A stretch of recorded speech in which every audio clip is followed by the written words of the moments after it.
Friends, कैसे हैं आप सब? सो वेलकम बैक इन इत्तेफाक के लास्ट पार्ट में आप सभी लोगों ने सुना कि युक्ति कहती है क्या फ़ायदा रूठने का, मनाया तो तुमने है नहीं। तो शम्मी ने मुस्कुरा कर कहा कि बहुत से मौके आएंगे रूठने मनाने के, तो मतलब हमारे बीच लड़ाई होगी। हाँ, प्यार है, लड़ाई भी होगी। उसके बाद दोनों युक्ति के घर पहुंच गए थे। दोनों युक्ति के रूम में आ गए। युक्ति ने दरवाज़ा खुला रखा था कि बंद कमरे की स्मेल निकल जाए। खिड़कियां भी खोल दी। 2 मिनट बाद स्वीटी ने आकर जाकर चली गई। युक्ति अपनी कॉलेज की किताबें देख रही थी कि कौन कौन सी ले जाना ज़रूरी है। शम्मी स्टडी टेबल की चेयर पर बैठी थी। थोड़ी देर में चाची आई कमरे में झांकने, तो शम्मी उठी और उनके मुंह पर दरवाज़ा बंद कर दिया।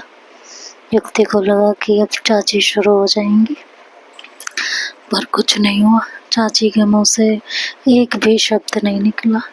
शम्मी ने कहा, देखा, कुछ नहीं हुआ। मैंने कहा था ना, तुम्हें अकेली जानकर सब ड्रामा किया था तुम पर प्रेशर बनाने के लिए।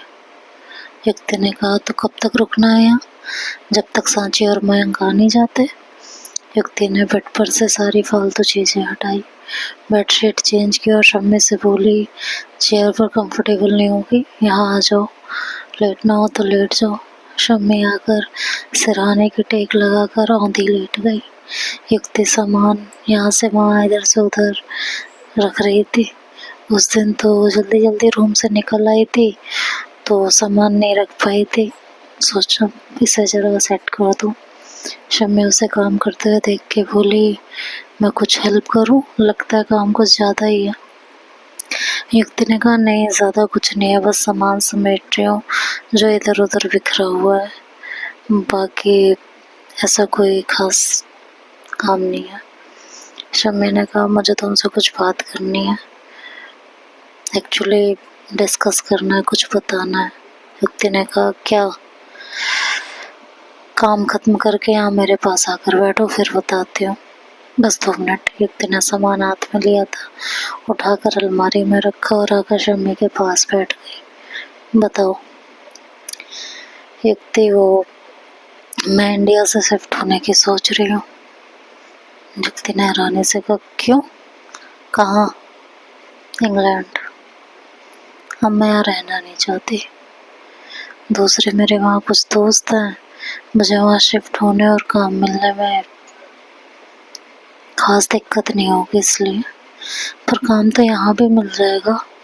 और यहाँ ये सब कुछ छोड़कर तुम क्यों जा रही हो? सब कुछ? कुछ नहीं है मेरे पास। क्यों? मैं हूँ, अशोक सर हैं, तुम्हारे पापा हैं, घर है, पापा की वजह से ही तो जा रही हूँ। और बाकी सब कुछ तभी रहेगा जब मेरे पास काम होगा, मेरा करियर होगा, तभी तुम भी मेरे साथ रह पाओगी। क्या मतलब है तुम्हारा? तुम्हारे पास कुछ होगा तभी मैं तुम्हारे साथ रहूँगी। नहीं, मैंने ऐसा नहीं कहा है, पर जिंदगी चलाने के लिए पैसा चाहिए और उसके लिए काम करना पड़ेगा। तो करो ना काम, तुम्हें यहाँ जॉब मिल जाएगी, अच्छे से अच्छी जॉब मिल जाएगी। हाँ, जॉब मिल जाएगी, पर मैं जॉब नहीं कर सकती। मैं अपने ऊपर बॉस बर्दाश्त नहीं कर पाऊँगी, ना मैं दूसरों की बातें सुन पाऊँगी। यहाँ इंडिया में जॉब करना मतलब गुलामी करना है। मैं जॉब नहीं कर सकती। शुरुआत से की होती तो आदत पड़ गई होती, और ना ही मैं अपनी खुद की प्रैक्टिस शुरू कर सकती हूँ। सब मुझे जानते हैं, बातें बननी शुरू हो जाएंगी कि मैंने अपनी फर्म क्यों छोड़ दी। कोई बहाना नहीं बना सकती। उस फर्म को बनाने के लिए इतनी मेहनत की है, खन्ना से लड़ाई तक की है। यहाँ रहकर ना मैं जॉब कर सकती हूँ, ना प्राइवेट प्रैक्टिस। दोनों ही सूरतों में मिस्टर आर के घोष की बदनामी होगी कि क्यों उनकी इकलौती बेटी घर और फर्म दोनों छोड़कर बाहर नौकरी कर रही है। वो जिस इज्जत को बचाना चाहते हैं वही खराब होगी, बातें बनेंगी, और ऊपर से वो जज साहब होने वाले हैं। देखो युक्ति, मैं उनसे जितनी भी नाराज़ हूँ, पर उनकी बदनामी की वजह नहीं बनना चाहती। मैं उन्हें एक भी ऐसी वजह नहीं देना चाहती कि वो मुझसे सवाल जवाब करें या मुझे किसी बात का दोषी ठहराएं। मैं उनसे दूर रहना चाहती हूँ। मैं यहाँ रहकर और वो ये यहाँ रहकर पॉसिबल नहीं है, और इंग्लैंड जाकर मेरा करियर भी ग्रो करेगा। वैसे भी मैं यहाँ कभी भी नहीं रहना चाहती थी। पापा की वजह से थी, उन्हें खुश देखना चाहती थी, वो मुझ पर प्राउड फील करें, पर ऐसा कुछ नहीं हो पाया। आखिर में उन्होंने बता ही दिया, मैं उनके लिए कुछ नहीं हूँ। युक्ति बुझे मन से सारी बातें समझकर बोलती है, तो कब जाना है? जब मैंने कहा अभी कुछ नहीं पता, महीना या ज़्यादा से ज़्यादा 2 महीने लग सकते हैं। अपने एक फ्रेंड के थ्रू 2-4 जगह अप्लाई किया है, कहीं ना कहीं से तो रिस्पॉन्स आना ही चाहिए, तो वेट कर रही हूँ। और पासपोर्ट और वीज़ा के लिए भी अप्लाई किया है। मेरा पासपोर्ट रेन्यू होना है, उसमें और वीज़ा में कितना टाइम लगता है उस पर डिपेंड करता है। युक्ति कुछ नहीं बोली, उदास बैठी हुई थी।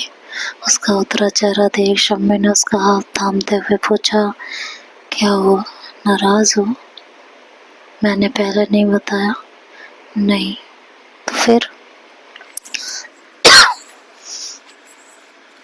युक्ति कुछ नहीं बोली तो शम्मी ने कहा, देखो नाराज मत हो, मैं तुमसे बात करना चाहती थी, पर 2-3 दिन से बात हो नहीं पा रही थी, और मैंने कल ही ये सब डिसाइड किया।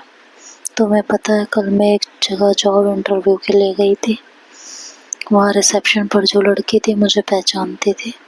मुझे देखकर बोली, सर अभी इंटरव्यू ले रहे हैं, मैं उन्हें इन्फॉर्म कर देती हूँ कि आप मिलने आई हैं, आप तब तक दूसरे ऑफिस में चल कर बैठिए। उसे लगा मैं वहाँ उसके बॉस से मिलने आई हूँ। मैं कह ही नहीं पाई कि मैं भी जॉब इंटरव्यू के लिए आई हूँ। 1 मिनट के लिए ब्लैंक हो गई थी मैं कि क्या करूँ क्या कहूँ। तब एहसास हुआ कि मैं यहाँ जॉब नहीं कर सकती। सब पहचानती हैं। सामने वाला पूछेगा कि अपने बाप की फर्म छोड़कर यहाँ क्या कर रही हूँ, तो क्या कहूँगी कि मेरी सेक्सुअलिटी के चलते उन्होंने मुझे डिसऑन कर दिया है। ये लोग सामने सिंपैथी शो करेंगे और पीठ पीछे हम दोनों बाप बेटी पर हंसेंगे, मजाक उड़ाएंगे। मैं अपने लिए लड़ सकती हूँ, लोगों को जवाब दे सकती हूँ, पर क्या फ़ायदा? पापा का सर तो शर्म से झुक जाएगा। पेरेंट्स जब अपने बच्चों के सपोर्ट में नहीं होते ना, तो चाहे दुनिया भर से लड़ जाए, पर खुद से अपनों से अपने ही घर में हार जाते हैं। सॉरी।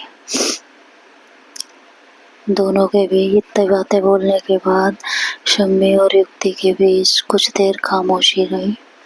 फिर युक्ति बोली, फिर तो मेरे लिए अच्छा है कि मेरे पेरेंट्स नहीं हैं, इन सब चीज़ों से बच गई। शम्मी ने कहा, युक्ति मेरी बातों का मतलब ये तो नहीं था। युक्ति ने कहा, मैं समझ रही हूँ तुम्हारी बातें, मैं कुछ कह नहीं रही, ना ही टोंट कर रही हूँ। तुम्हारी मजबूरी, गुस्सा, फ्रस्ट्रेशन देखकर जो महसूस हुआ मुझे कह दिया, और ये सच भी तो है। क्या मेरे पेरेंट्स समझते मुझे? शायद मैं उनके आगे सर झुका देती या तुम्हारी तरह बगावत करती, पर इस सब में दिल तो दुखता ना, तकलीफ होती उन्हें भी और मुझे भी। इससे बच गई मैं, पर तुम्हारे बिना क्या करूँगी, कैसे रहूँगी? पापा मम्मी तो छोड़ गए हैं, अब तुम भी इतनी दूर हो जाओगी, मैं कैसे जीऊँगी? शम्मी ने युक्ति को गले से लगाते हुए कहा, पागल लड़की, तुम्हें क्यों लग रहा है मैं तुमसे दूर जा रही हूँ? तुम भी तो मेरे साथ रहोगी वहाँ, बस जब तक तुम्हारे एग्जाम नहीं हो जाते, उसके बाद तुम मेरे पास चले आना। तब तक मैं तुम्हारे अच्छे से कॉलेज में तुम्हारा एडमिशन करवा दूँगी। स्टडी बेसिस पर तुम्हारा वीज़ा आराम से लग जाएगा। और क्या पढ़ूँगी मैं वहाँ? युक्ति पीछे हटने की हुई पर शम्मी ने उसे कसकर गले लगा लिया। शम्मी ने कहा, वही जो यहाँ पढ़ रही हो, यहाँ से ग्रेजुएशन हो जाएगी, वहाँ पर जर्नलिज्म में ही कोई क्रैश कोर्स कर लेना या फिर मास्टर्स कर लेना। पर मेरे पास इतने पैसे नहीं है कि मैं बाहर पढ़ना अफोर्ड कर सकूं। यहीं पर गुजारा चलाना इतना मुश्किल हो रहा है, वहाँ कैसे मैनेज कर पाऊंगी।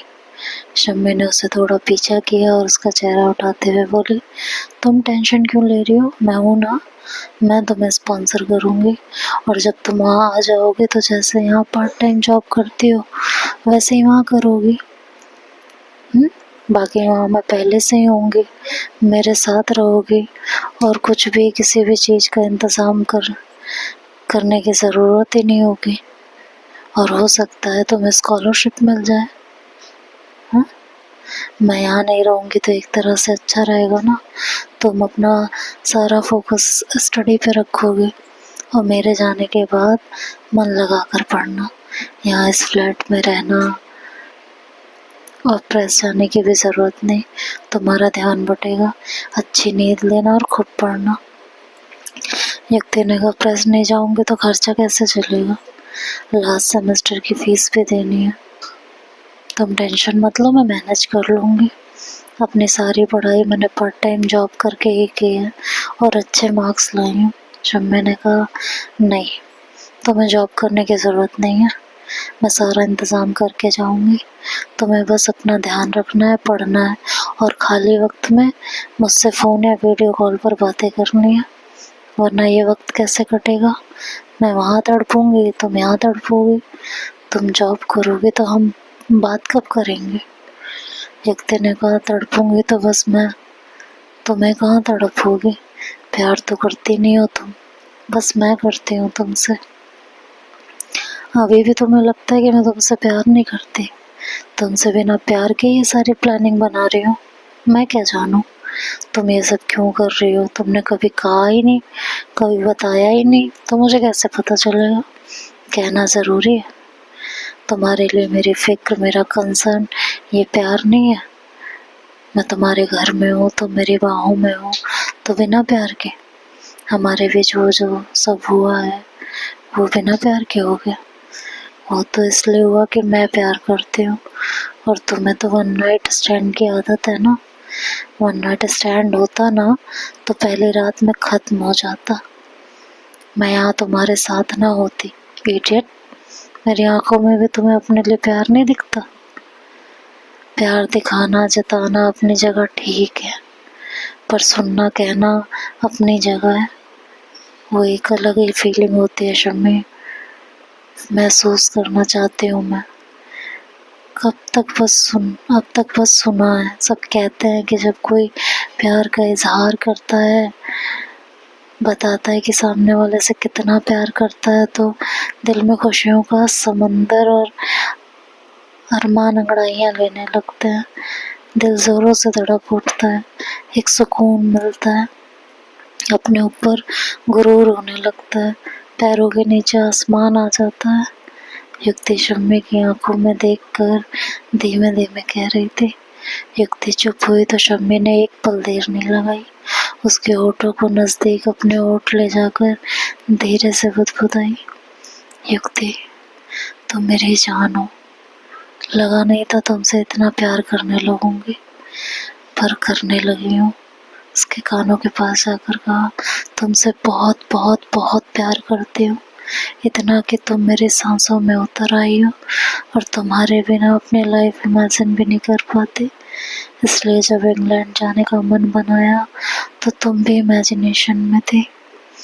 इंग्लैंड में तुम्हारे साथ रहने जीने के जाने कितने हसीन पल बुन डाले हैं मैंने, ये सब इसलिए क्योंकि तुमसे प्यार करती हूँ। I love you.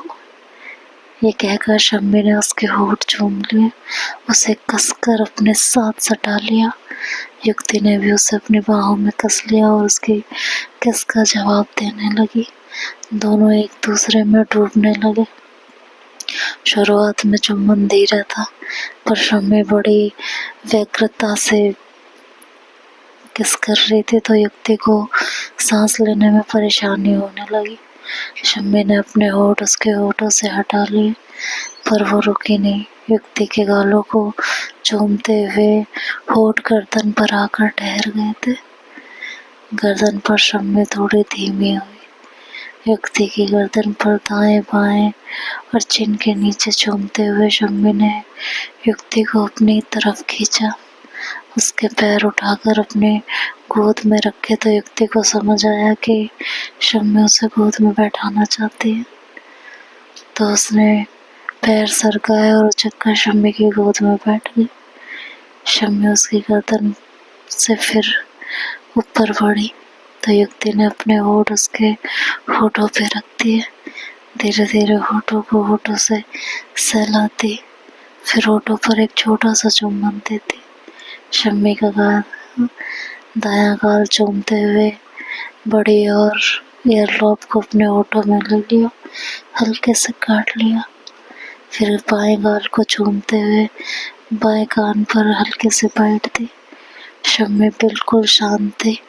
वो आंखें मूंदे युक्ति के होठों की जुबान महसूस कर रही थी। गालों से उतरते हुए होठ शम्मी की गर्दन पर ठहर गए थे। युक्ति ने शम्मी के शर्ट के ऊपर के दोनों बटन खोले और शर्ट कंधे पर से हटाकर कंधों को चूमने लगी। कंधों से गर्दन चूमते हुए युक्ति ने 2 बार उसे बाइट दी। दर्द और आनंद की मिली जुली मीठी सी आह शम्मी के होठों से निकली तो युक्ति के होठों पर मुस्कान आ गई।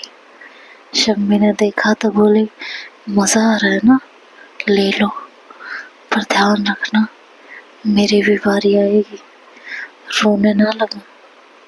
बात पूरी होने से पहले ही युक्ति ने होठों को एग्रेसिवली किस करना शुरू कर दिया और फिर निचले होठों पर बाइट करने लगी। इस बार शम्मी ने बात यूं ही जाने नहीं दी। उसने युक्ति को कमर से पकड़ा और बिस्तर पर पटक दिया और उसके ऊपर आ गई। उसके दोनों पैरों को अपने पैरों के नीचे दबाया, हाथों की उंगलियां अपने हाथों में फंसाई। तो आगे क्या होगा ये नेक्स्ट पार्ट में सुनेंगे। तब तक के लिए बाय बाय, टेक केयर।